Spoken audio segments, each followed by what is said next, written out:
প্রবেশের পূর্বে আপনার জুতাগুলোকে ভালোভাবে রাখুন। আপনার জুতা মসজিদের নির্দিষ্ট বক্সে রাখুন এবং মসজিদ থেকে বের হয়ে যাওয়ার সময় জুতাগুলো দেখে পায়ে দিয়ে যাবেন।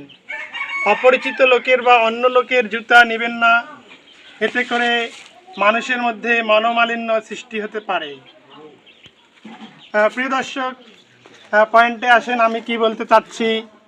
বর্তমান সময়ে আমাদের মসজিদ থেকে প্রতিনিয়ত যে ঘটনাটা ঘটছে যে আমাদের জুতাগুলো কিন্তু হারিয়ে যাচ্ছে।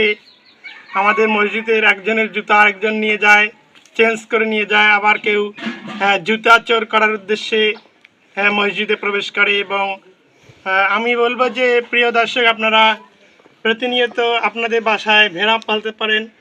ভেড়া একটা গৃহপালিত পশু, খুব সুন্দর নাদিস নুদিস ভেড়া। তো প্রিয় দর্শক, পয়েন্টে আসেন। মরলে শহীদ বাঁচলে গাজী, কারো পা চাটতে আসি নাই, কারো পা চাটবো না।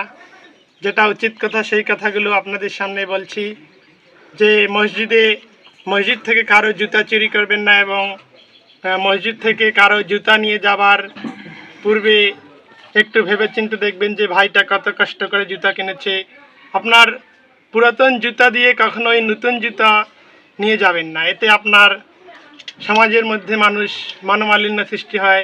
সমাজের মানুষ বলে যে আমার জুতা চুরি হয়ে গেল, ওই লোকটা নামাজ পড়তে আসছে না, জুতা চুরি করতে আসছে।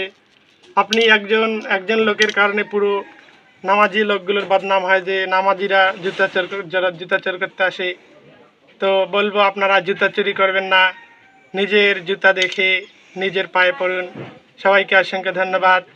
আসসালামু আলাইকুম।